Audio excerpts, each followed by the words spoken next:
سيدنا محمد صلى الله عليه وبعد مقام محمود. إن الحمد لله نحمده ونستعينه ونستغفره ونعوذ بالله من شرور أنفسنا وسيئات أعمالنا ومن يضلل فلا مضل له ومن يضلل فلا هادي له. أشهد أن لا إله إلا الله وأشهد أن محمدا عبده ورسوله. اللهم صل على سيدنا محمد وعلى آله وصحبه ومن تبعهم بإحسان إلى يوم الدين. وقال الله تعالى في كتابه الكريم: أعوذ بالله من الشيطان الرجيم بسم الله الرحمن الرحيم. يا أيها الذين آمنوا اتقوا الله حق تقاته ولا تموتن إلا وأنتم مسلمون. Shadaqallahul azim. Hadirin sidang Jumat rahimakumullah. Pada kesempatan Jumat kali ini, marilah kita panjatkan puji dan syukur atas kehadirat Allah Subhanahu wa taala yang telah memberikan kita nikmat Islam dan juga kesehatan, sehingga kita bisa menunaikan ibadah salat Jumat ini berkumpul bersama di Baitullah yang diberkahi ini.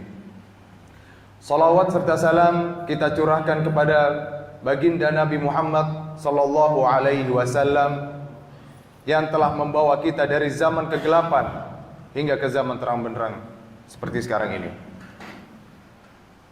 Hadirin sidang Jumat rahimakumullah. Ada salah satu kisah, yakni dahulu di zaman Nabi Muhammad sallallahu alaihi wasallam, beliau pernah bermimpi.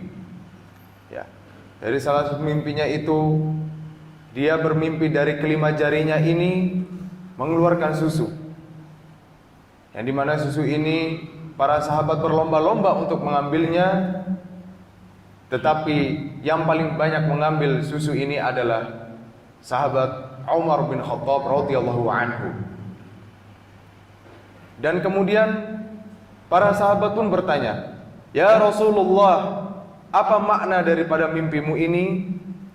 Kemudian Rasulullah sallallahu alaihi wasallam menjawab, "Makna daripada mimpiku ini adalah ini susu yang keluar daripada jariku adalah ilmu yang aku bagikan kepada kalian para sahabatku.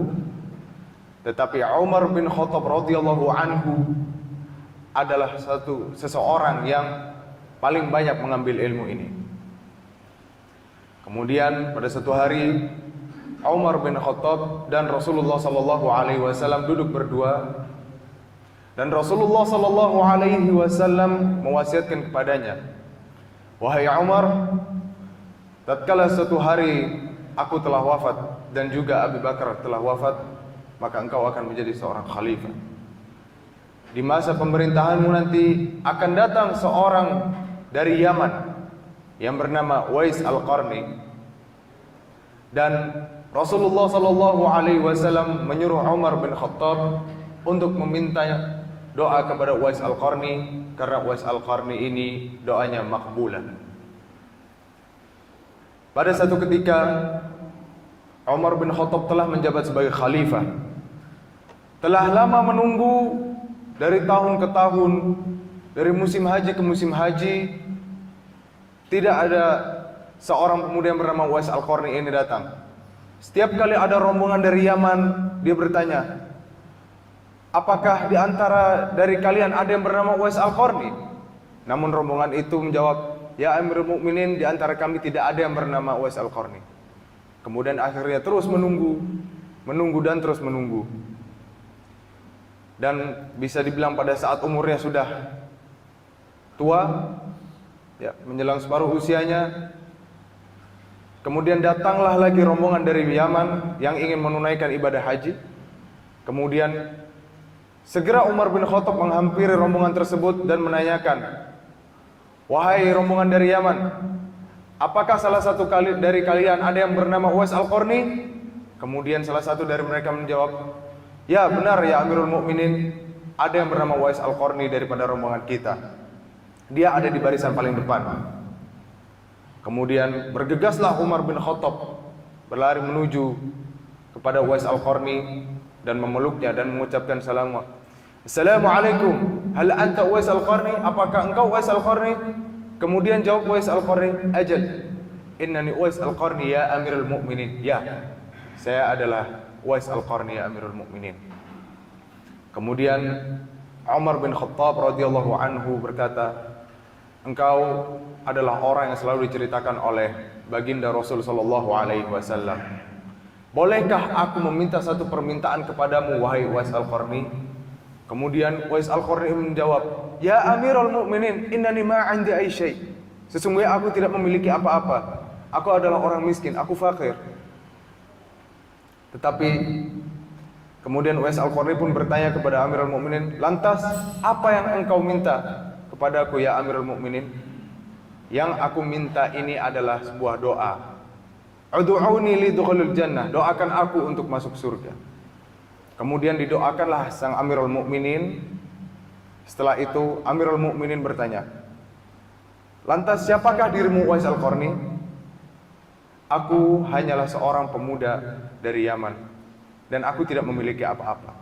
Tetapi aku memiliki sang ibu, yang dimana di saat ibuku meminta sesuatu, memerintahkanku untuk mengerjakan sesuatu, aku tidak pernah membantahnya. Dan aku selalu mengerjakan perintah ibuku. Hadirin sidang Jumat rahimakumullah, mari kita mengkaji bersama bahwasannya betapa pentingnya birrul walidain ini.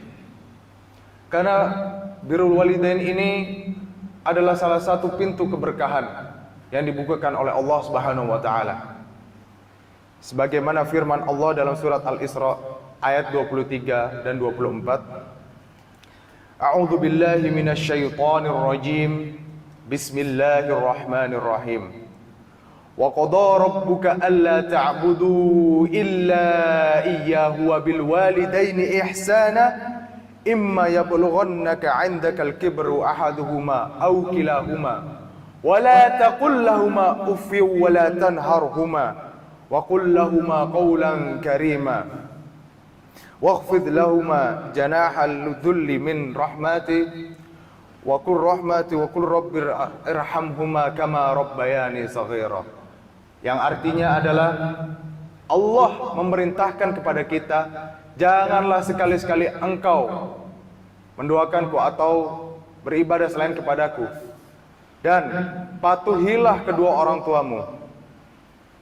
Ya. Jikalau dia dalam pengasuhan kalian, yakni umurnya sudah berlanjut usia, maka jangan sekali-sekali engkau katakan perkataan ya, melainkan katakanlah perkataan yang terhormat kepada kedua orang tua kita, dan doakanlah kedua orang tua kita, yang dimana doanya adalah, ya Allah, lindungilah kedua orang tua kami dan sayangilah kedua orang tua kami sebagaimana mereka menyayangi kami saat kecil. Dan dalam hadis pun juga dikatakan daripada Abdullah bin Mas'ud, dia bertanya kepada Nabi Muhammad sallallahu alaihi wasallam, ya Rasulullah, apakah amalan yang paling penting itu? Sa'altu Rasulullah sallallahu alaihi wasallam ay amal al-afdal. Faqala Rasulullah sallallahu alaihi wasallam as-salati fi waqtihi. Salat tepat pada waktunya. Qala qultu thumma. Kemudian Abdullah bin Mas'ud pun bertanya lagi, apa lagi ya Rasulullah?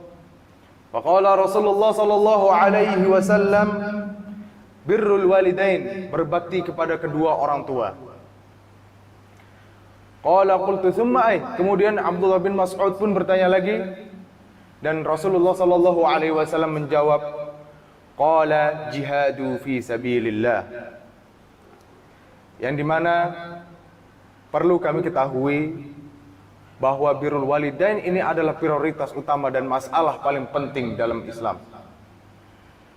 Karena ridho orang tua itu juga ridho Allah. Ya. Tidak layak seorang hamba mendapatkan ridhonya Allah jika hamba tersebut menghardik orang tuanya dan tidak menghormati kedua orang tuanya, bahkan menelantarkannya. Nauzubillahi min dzalik. Maka dalam hadis pun disebutkan, ya, ridhul walid, fasuhtullahu suhtul walid. Maka ridhonya orang tua itu adalah ridhonya Allah, dan murkanya Allah itu adalah murkanya kedua orang tua kita. Dan ketika orang tua kita murka, maka niscaya tidak akan pernah kita mencium aroma surga. Ya, karena sebagaimana kita ketahui, orang tua itu adalah salah satu wasilah atau penyambung kepada Allah Subhanahu wa taala. Doanya makbul. Jikalau kita menghardiknya, kita berbuat seenaknya kepada orang tua kita, maka Allah tidak segan-segan akan langsung mengadabnya di dunia. Tetapi jika sebaliknya, kita mematuhinya, kita merawatnya hingga dilanjut usianya, selalu mendoakannya, menyantuninya, maka insya Allah Allah akan lapangkan segala rezeki bagi kita. Aqulu qawli hadza fa astaghfiru li lakum fastaghfiruhu innahu wal ghafurur rahim.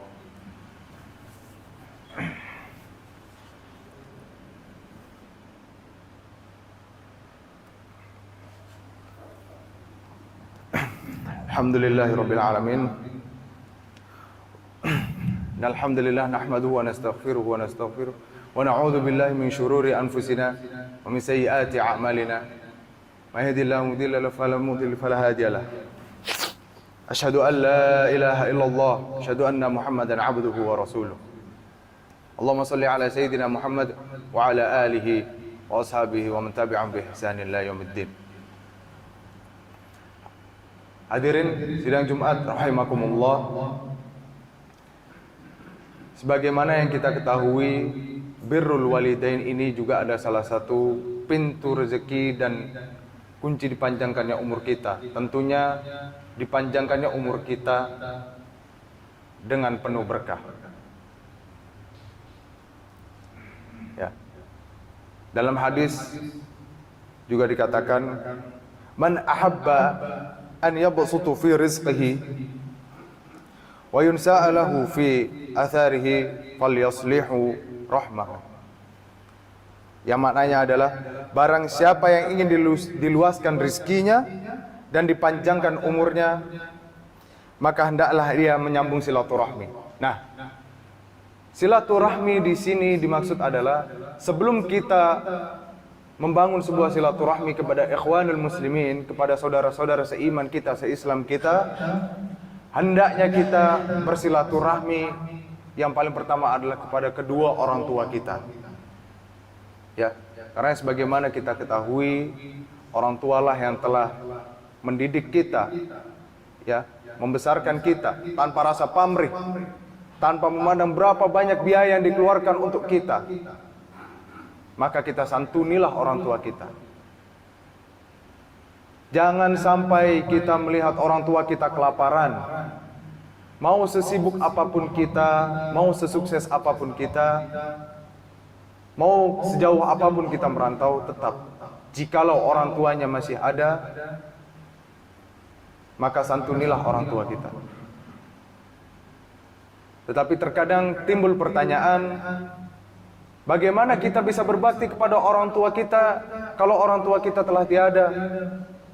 Maka caranya adalah senantiasa mendoakannya ketika setelah selesai sholat 5 waktu, ataupun sholat tahajud, ataupun sholat duha.